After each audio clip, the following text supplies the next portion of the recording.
Hello, everyone. Thanks for tuning in to today's episode of Mixed Messages with Jeff Bogue. I'm Joe Caruso, your host, and I'm excited to dive into the topic for the day. Well, it seems in a world where everyone, from news outlets to comedians, friends to advertisements, they seem to have strong opinions on how we should think, live, and make decisions, and it's easy to feel overwhelmed by all that noise. When everyone's offering different advice, how do you cut through the confusion, and how do you sift through all of that information overload and determine what governs our lives? As we navigate these challenging questions, we want to be a resource that helps you process and pray through some of the day's most pressing issues. Let's jump in. I see your little bouncing head over there. That was a good recovery, Joe. Thank you very much. That is a skill of mine, is when I mess up. Cover it up. That was pretty good. You didn't get too tongue-tied there. I did not get too tongue-tied. That's actually something that I think over the years has greatly shifted. I used to say I had a peach impediment. Yeah. Because I would do that all the time, where you mix the syllables, and I used to call my my aunt and uncle, Aunt Ron and Uncle Joy all the time on accident. You know, it's like, wait, no, Aunt Joy, Uncle Ron. I don't do that nearly as much anymore. I'm not sure what happened. You're getting old, Joe. Your brain is finally done growing. That's exact. I'm finally settling into my shoe size mentally. That's really, really good. Well, let's see here, Jeff. We got a question today that comes in from one of the young adults in our ministries here. He says, hey, I'm a part of the young adult ministry here at Grace. We're running over 350 young adults every Thursday night. When's the right time for us to start thinking about a church somewhere else?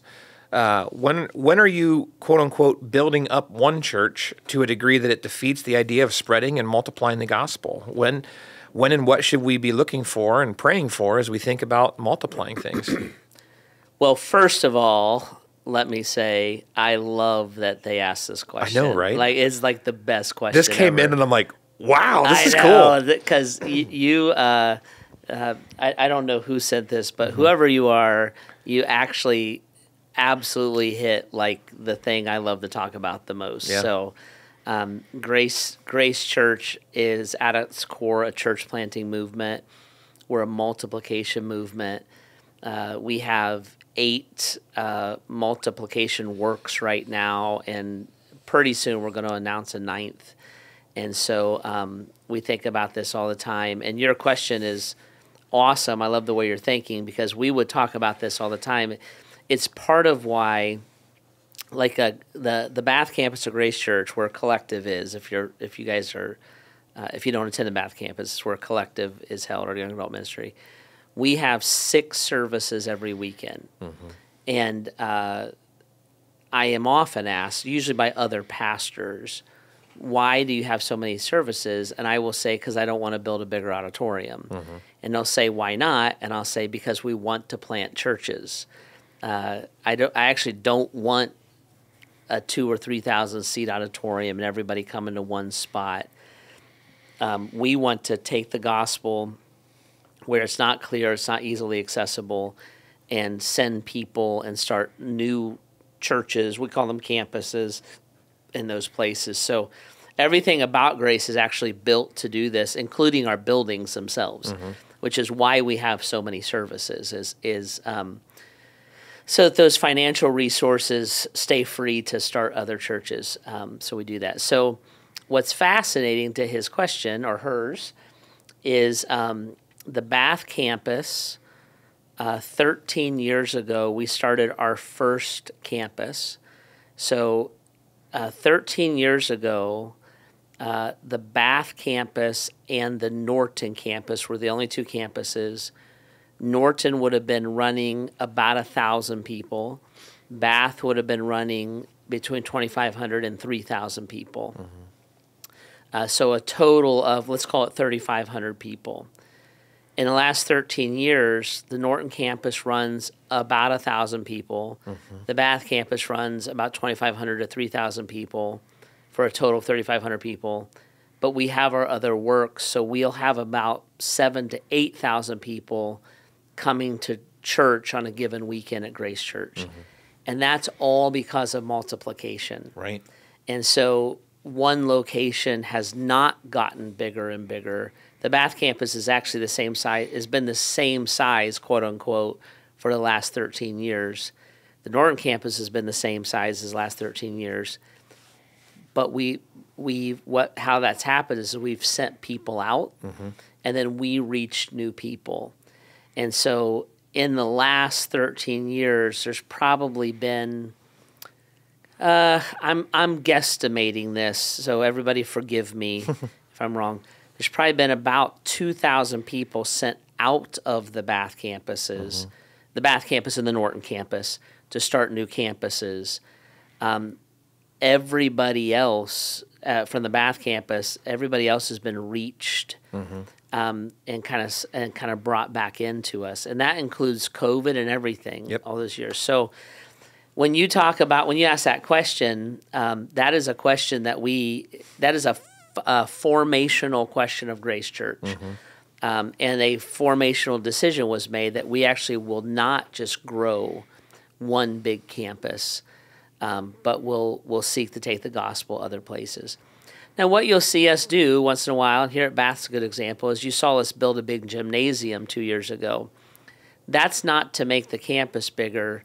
That's to make our outreach more effective. And by the way, thank you everybody who invested in that, and it has absolutely worked. Yeah. God's using it in great, great ways. And all the time. Yeah. It is mid-Wednesday afternoon, and there's people using it right now. Yeah. Like it's almost 24/7. It's awesome. And then what you'll see is you'll see things like Collective grow. We saw that about 10 years ago with the sports ministry. It'll take off. The youth ministry will take off. Children's ministry will take off. Years ago, a New Perspective, which was actually the young adult ministry that Pastor Ezra and then Pastor Tony ran, it took off. So you'll see leaders, and sometimes it's dynamic groups of people. Something will pop and move. You'll see this a lot in youth ministry. You'll see like a really dynamic group of kids go through, and then like Pastor Todd and Zoe and John will have maybe a group of kids that clicks less, and so they have to work the youth ministry differently. That's really normal, and so you'll see all that. But if you looked at all of that over the last 25 years of the Bath campus, what you'll see is that happening is very normal. And our instinct when that happens is when that happens, what it does is it picks up massive momentum for the campus. And our instinct with that momentum is to create church plants out of it. So you've seen us launch the Medina campus. You've seen us launch the Akron East campus. You've seen us launch the Town Center campus. And then Norton has launched County Line and Barberton, and they take the lead on that, but we would have people from Bath go to those two things. And then you'll see people start attending Bath and then realize they live around the corner from Norton. Sure. So you just see all this stuff going on because we want the church to be local. Yep. And we work it that way. So that's awesome. So the question then is, how do you know you're ready to do that? So we have measurements in place. And what you would see is it's hard to get seats on Sunday morning. Sure. You would see that different ministries are busting at the seams. Like our youth ministry is just booming right now. Yep. You'll see real effective things like our adult small groups, et cetera, and you'll start to see that kind of fire on all cylinders. When we hit the peak of that, we have probably 2 years before we hit the peak started to say, are there groups or leaders that we could identify to start to prep to send out? And usually about the time that you're like, we are overflowing and sitting on the floor, the leadership is like, right, we're getting ready to, people are usually saying something like, we should build an auditorium. I'm like, no, we should plant a couple churches. And so I would say like what they're sensing right now is we're nearing that time. And we are working on that issue right now. And so we're looking at, and by the way, we're not the only campus nearing that time. Like Medina would certainly be right for that. Yep. So we're starting to look and have been looking and saying who would go next and where would they go next. And I said at the beginning of 2024, I think in the next 10 years, we can start 10 to 20 new churches. Wow. Because of the momentum that we have all together. Now, there's ways that you approach that. So because this question came from Collective, I'll use it as an example. So we would never send Collective out to start a new work. So you wouldn't just send, for instance, these 350 adults? No. Yeah. Because it would kill the rest of the campus. So the reason I know that is because when Pastor Bob sent me from Norton, that's what we did on accident, and it was a massive mistake. So reproducing a work is something that has to be done thoughtfully. It has to be intergenerational, and it has to be balanced. So when Pastor Bob sent me here, I was the youth pastor. About half of the weekend attendance at Norton would have been directly under my leadership. When he sent me, that half kind of came with me. No church split, no tension. And what Pastor Bob would say is, we accidentally emptied their nurseries out. So because I was young, the young part of the church went with me, and suddenly we made Norton 15 years older than it should have been. Sure. So we had to do an enormous amount of work to help Norton recover and get healthy again. And then Pastor Dan came, and it's been booming since then. So for instance, like when Tony went to Medina, Tony was the head of, we called it New Perspective then. Now they would call it Collective. He was like a Pastor Josiah in that seat. When Tony went, I said, we have to talk to New Perspective and say, who is staying? Because to just wipe out a ministry is only going to hurt everybody. So we actually asked certain people to stay, allowed certain people to go. Certain people wanted to go. We asked them not to go. Well, that was Collective. Well, then we did that with small group leaders. Then we did that with band members. Then we did that with children's workers. Then we did that with youth workers. And we put together a blended team of, I'm going to say 200 people. It's probably give or take. And to be honest with you, I don't remember the number, but I'm kind of guessing 200 people. So the new work in Medina had every part of the body that it needed, and every part of the gifting that it needed, and every age range that was needed. And so did Bath. Yeah. And so Medina got a quick start, and Bath was able to recover in a reasonable time so that a few years later we could launch Town Center. Same thing. And then we're able to recover in a reasonable time so that a few years later we could launch Akron East. Yep. And now what we're in is we're in that recovery period, which then allows us to do it again. So that's just, maybe that's a little wonky for you, but when is it time to do it? I'm like, it's about time. You need the right leader. You need the right group of people. And then you need the right God opening. The Lord has to show us where the gospel is not clear, easily accessible. And that's more of an art and a spiritual discipline than it is a science for us. So we'll find the right God opening, and then when we're there, I'll probably have a vision campaign and raise money, and then we'll start launching. What's different about this phase is I think we can do that faster because we're bigger and we're healthier.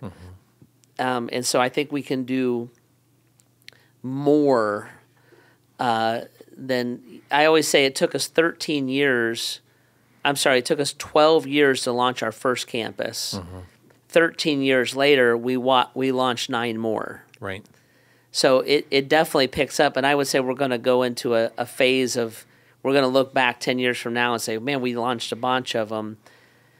Well, it's just like any family, how old is Ainsley? 9? 9. 9. Yeah. So my youngest is 17. So we parent very differently. Sure, yep. But we're both very committed to a healthy family. The church is the same way. The church is, my family's older than Joe's. So the church is older. So we have a freedom and an ability that we haven't had before. What our commitment and our passion is, it's not, we don't feel stuck doing this, we want to do this, is instead of the big auditorium and instead of the massive buildings and instead of like Jeff's on television everywhere, we're like, let's use our ability to gather people and the financial resources that come when people gather, and let's use that to plant churches. So when we plant those churches, as an example, we'll raise money through like a vision campaign, and that's to get them launched. It may be a building, it may be extra staff or whatever, it's whatever the strategy is to get them launched. But at Grace Church, all the money you give stays at the campus it was given. So like when we launched Medina, when the 200 people went there, all of their giving goes with them. Mm-hmm. So stuff like that, like you need to mature in those ways. And that's how Medina is able to sustain itself. We'll go and we'll ask 4 or 5 life groups that are from the Medina area if they'll go to the new campus. Mm-hmm. Well, that's awesome. They get 4 or 5 life groups. Well, we need to rebuild 4 or 5 life groups then. Mm-hmm. And a lot of these things, guys, are just mistakes we make. One time, on accident, in campusing, we displaced 90% of our small groups. Yeah. Remember that? I do. And we're like, well, okay, that was a mistake. Yep. Because a bunch of people then had no home. Mm-hmm. So we've just learned those things over the years. That's why we'll organize that launch. But it is our heartbeat, and it is at the core of its existence. Grace Church is a church planting movement. We believe that's the biblical model. It's our way of doing the Great Commission. God does not dictate size of church. Right. I don't think he cares. God does say that churches should multiply. Right. And so we kind of use our size to help us multiply. And what's funny is when you multiply, it makes a church do all the right things, so you're healthy. Healthy things are what grows. Mm-hmm.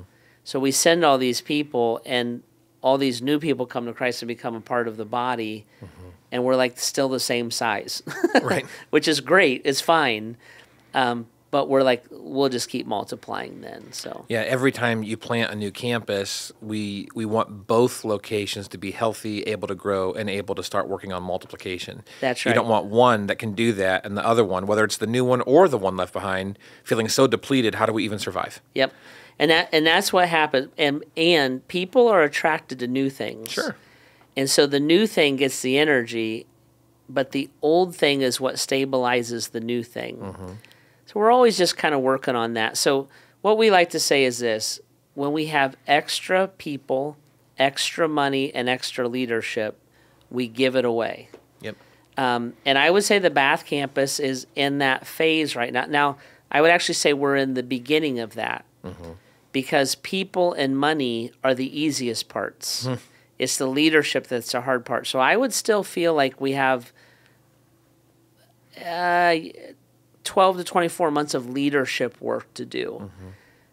But I think we're doing it, and when we land in that place, I think it'll be time for us to collect money through a vision campaign, and then we're kind of prepared to go big. And as far as multiplication is concerned, and I would say that the people of Grace Church, the family of Grace Church, gets excited about that. Yeah. And that excitement will be there. And that's why people will go, and the financial resources will be available if there's leaders that they either volunteer or can trust when they go forward. Yeah. So if you're in the shoes of this listener, again, kind of like we were both excited that this question even came in, and they're thinking this way and all the rest, what should they do in the meantime? So I would say a couple things. One, pray. And I know, unfortunately, people hear that as a cliche pastor's answer, but it's actually exactly what Jesus said to do. Yep. So we have a prayer initiative right now where we're gathering together online from all of our campuses all over the country, because Jesus said the harvest is plentiful, but the workers are few. So pray that the Lord send workers into the harvest field. I'm like, yeah, so we're literally just, when you pray, you're doing what Jesus said to do. It's not cliche. That's one thing. The other thing is, I would say, dream.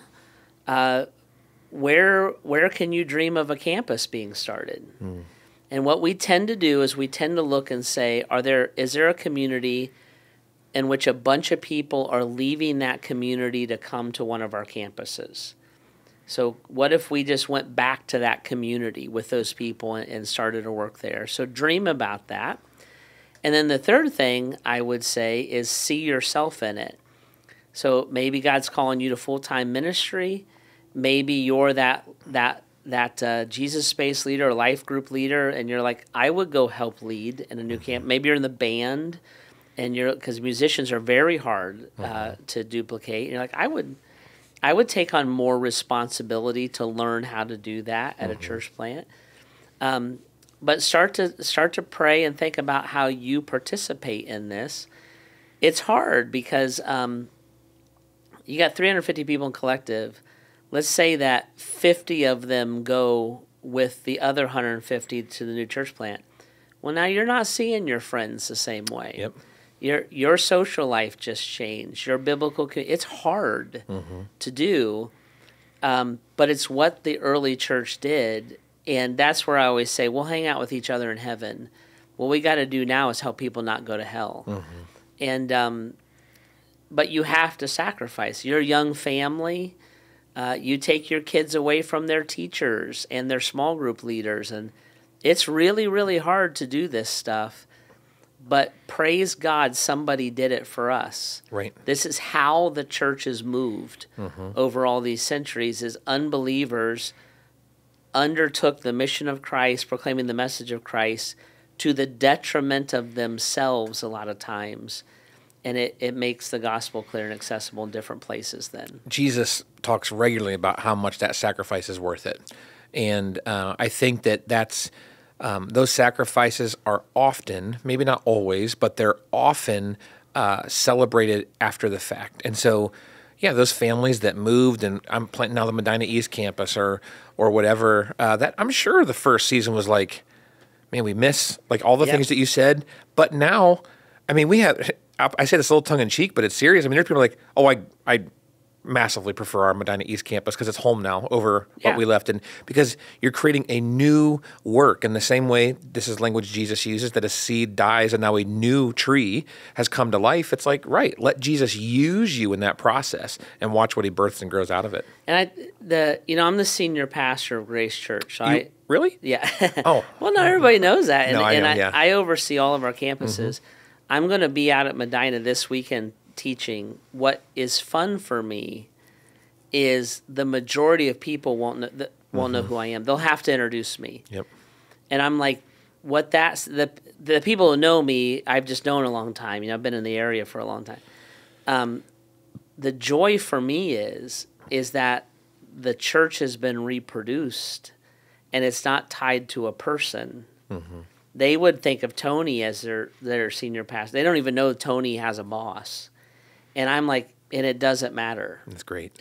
We're just able to pool our resources together from all of our campuses to start new campuses. And that is what 30 and 30 is. Our hope is to have a minimum of 30 campuses as a start, because we say we want to start churches that start churches that start churches. And it's the foundation of a movement that I really believe can last 300 to 500 years if the Lord doesn't return in the meantime. That's exactly how every local church has ever showed up. Yeah. Is another local church and group of believers got a heart for an area and moved there and started telling people about Jesus. So we just do that. We kind of do it our way. The Bible tells us what to do. It often doesn't tell us how to do it. Right. So it's kind of like our way of doing it, which is based off of our giftedness and our geography and our financial resources and all those kind of things. There's other churches doing this as well. So I think the way we do it is a way, right, and it's our way. But we believe that multiplication is the way that Jesus instructs and leads his church to move forward. That's awesome. Well, I hope for all of our listeners, this gets your motor running a little bit, because God does want to use every believer somehow in the Great Commission, like Jeff was just saying. And so whether you're a part of the leadership that develops to go and be a part of the groups, or even the pastoral leadership, or you're a part of what backfills. Like, no, I need to stand up and make sure that the ministry that I'm still a part of is healthy and vibrant, the way that we're generous and following God's heart in that. There's just so many wonderful ways to actively be a part of what God is doing. It's a lot of fun. Yeah. So, yeah, I hope everybody's, if you weren't running when you started this podcast, maybe you're running now. That'd be fun. Yeah. Well, if you would like to submit a question here for our Mixed Messages podcast, you can always do that at bath.gracechurches.org/mixed messages. And if we can help you take any unique next steps, maybe you want to further this exact conversation. How can I be a part of moving this forward? Reach out, let us know. We would love to have that dialogue. If you'd like what you're hearing and you want to hear more of it, make sure you subscribe, follow, rate, and review our podcast. And if you're looking for a group of people to join on the weekend that's following after Jesus with a multiplication heart, check out one of our campuses. Check them out. We got them all over the place, or begin to check us out online. It'd be so fun. Well, thanks so much for jumping in with us today as we continue to seek God's voice through all the mixed messages around us. See you next time.